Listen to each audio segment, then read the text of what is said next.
আক্রমণ ভাগে ফিরবেন রাফিনহা, ডিফেন্সে ফিরবেন মার্কুইনহোস। এছাড়া রাইট ব্যাকে আসবেন দলের দুই অটো চয়েস ভেন্ডারসন ও ওয়েজলি।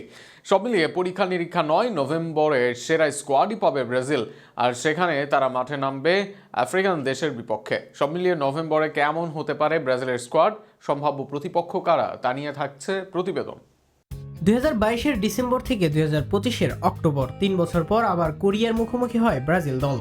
এর মাঝে 2 ম্যাচেই ব্রাজিল জয় পায়। মাঝে বিশ্বকাপ বাছাই পর্ব, প্রীতি ম্যাচ, কোপা আমেরিকা সহ অনেক ম্যাচ খেলে ব্রাজিল দল। তবে এই সময়ে ব্রাজিল অনেক ম্যাচ খেলেও ব্রাজিলের হয়ে এক গোলও করতে পারেননি রিচার্লিসন। 12 ম্যাচ খেলে একবারও বল জালে জড়াতে পারেননি এই স্ট্রাইকার।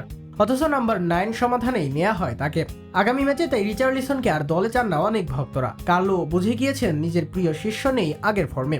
সেখানে রিচার্লিসনের বদলে আগামী স্কোয়াডে সুযোগ মিলতে পারে জুয়াও পেদ্রোর। ইনজুরি থেকে বদলে এই স্ট্রাইকার ফিরবেন দলে। অপরদিকে ইগোর জেসুসের বদলে কাইউ জর্জ বা মার্কোস লিওনার্দোকে সুযোগ দিতে পারেন দলে। লেফট ব্যাকে সুযোগ পেয়ে কাজে লাগাতে পারেনি কার্লোস আগস্তো। একদিকে ডগলাস সান্তোসের জায়গা নিশ্চিত, আরেকজন কে হবে সেটা নিয়ে ধোঁয়াশা থেকেই যাচ্ছে। সম্ভাব্য হিসেবে মোনাকোর কাইউ হেনরিককে সুযোগ দিবেন কোচ কার্লো আনচেলত্তি। রাইট ব্যাকে পাওলো হেনরিক ভালো খেলেছেন, তবে ইনজুরি থেকে ফিরলে রোমার ওয়েসলি ও মোনাকোর ভ্যান্ডারসনই থাকবেন স্কোয়াডে। সেক্ষেত্রে ইনজুরি প্রবণ দুই ফুলব্যাকের বিকল্প হবেন হেনরিক। আক্রমণ ভাগে ফিরবেন রাফিনহা, সেক্ষেত্রে উইং থেকে বাদ পড়বেন একজন। ভিনি এস্তেভাওদের জায়গা নিশ্চিত। রদ্রিগো নিজেকে প্রমাণ করেছেন, নিয়মিত ব্রাজিল দলে ভালো করেছেন মার্টিনেলি। সেক্ষেত্রে লুইস হেনরিক বা ইগোর জেসুসের বাদ পড়ার সম্ভাবনাই বেশি। তবে কারো ইনজুরি হলে হেনরিক হবে প্রধান পছন্দ।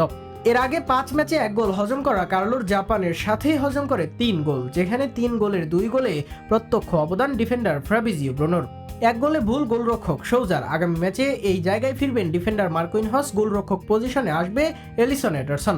এই দুই জায়গায় নিজেদের ফিক্সড করতে পারলে ব্রাজিলের গোল হজমের সম্ভাবনা যাবে অনেকটাই কমে। নভেম্বরে এখনো চূড়ান্ত নয় ব্রাজিলের প্রতিপক্ষ, তবে আলোচনায় আফ্রিকান দল ঘানা। যদি বিশ্বকাপ প্লে অফ বা নানা কারণে ঘানাকে না পাওয়া যায়, তবে সেনেগালের সাথে আলাপ সেরেছে ব্রাজিল। দুই দলেই ব্রাজিলের জন্য হবে চ্যালেঞ্জিং। সব মিলিয়ে নভেম্বরে ব্রাজিলের ম্যাচের দিকে মুখিয়ে থাকবে ভক্তরা।